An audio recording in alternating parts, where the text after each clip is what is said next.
Chaque jour, Charles et Carole vous présentent la leçon de l'école du sabbat.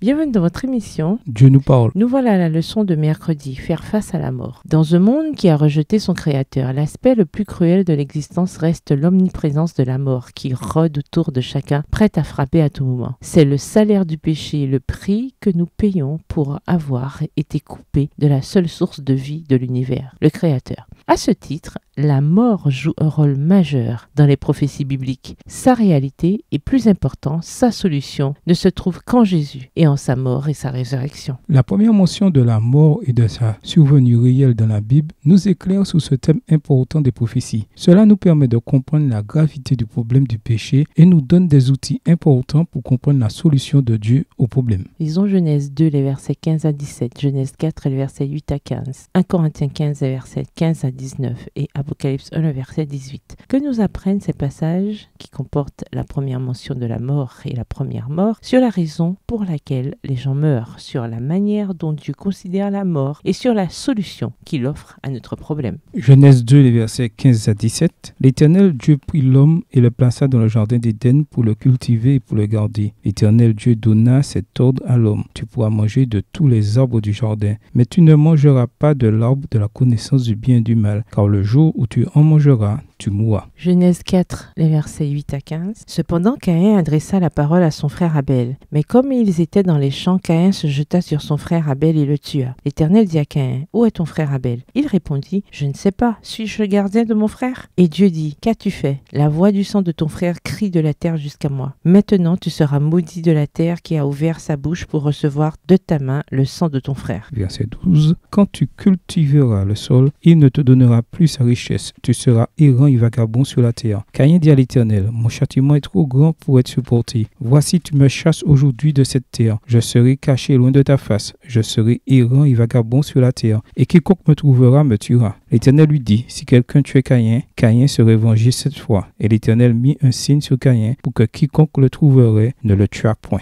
1 Corinthiens 15 et versets 15 à 19. Il se trouve même que nous sommes de faux témoins à l'égard de Dieu, puisque nous avons témoigné contre Dieu qu'il a ressuscité Christ, tandis qu'il ne l'aurait pas ressuscité si les morts ne ressuscitent point. Car si les morts ne ressuscitent point, Christ non plus n'est pas ressuscité. Et si Christ n'est pas ressuscité, votre foi est vaine. Vous êtes encore dans vos péchés. Et par conséquent aussi, ceux qui sont morts en Christ sont perdus. Si c'est dans cette vie seulement que nous espérons en Christ, nous sommes les plus malheureux de tous les hommes. Apocalypse 1, verset 18. Je suis le premier, le dernier et le vivant. J'étais mort et voici je suis vivant au siècle des siècles. Je tiens les clés de la mort et du séjour des morts. On entend souvent dire que la mort fait partie de la vie. Ce n'est pas vrai. La mort est le contraire de la vie, la perte de la vie. C'est un intrus, une étrangère, qui n'était pas censée faire partie de notre expérience ici-bas. Bien que nous nous soyons habitués à la mort, nos cœurs continuent de protester vivement quand nous la croisons, comme si l'espèce humaine comprenait collectivement qu'il y a quelque chose qui ne va pas. Aussi douloureuse que soit la mort, certaines morts paraissent plus tragiques que d'autres, comme la mort d'un enfant. La plupart d'entre nous pensent qu'il est dans l'ordre des choses que les parents s'en aillent avant leurs enfants. La première mort rapportée dans les Écritures, cependant, n'est pas dans l'ordre des choses. Avant qu'Adam et Ève n'aient passé par la mort, ils ont fait l'expérience de la tragédie de la mort quand leur fils intègre a été tué par son frère impie. C'était une mort particulièrement injuste. Pensez à Jésus, le juste tué par les injustes, comme Abel. Quelle mort aurait pu être plus injuste que celle de Christ? Quels autres parallèles peut-on trouver entre la mort d'Abel et celle de Christ sur la croix? En quoi la nature de la mort d'Abel peut-elle nous aider à comprendre pourquoi Jésus a les clés de la mort et du séjour des morts, et à comprendre ce que Dieu nous offre en Jésus? Tant que le problème de la mort n'est pas résolu, pourquoi nos vies sont-elles en définitive inutiles, dénuées de sens et vaines? Pourquoi devrions-nous être remplis de gratitude pour ce que Jésus a fait pour nous? Au revoir. Et à demain si Dieu veut.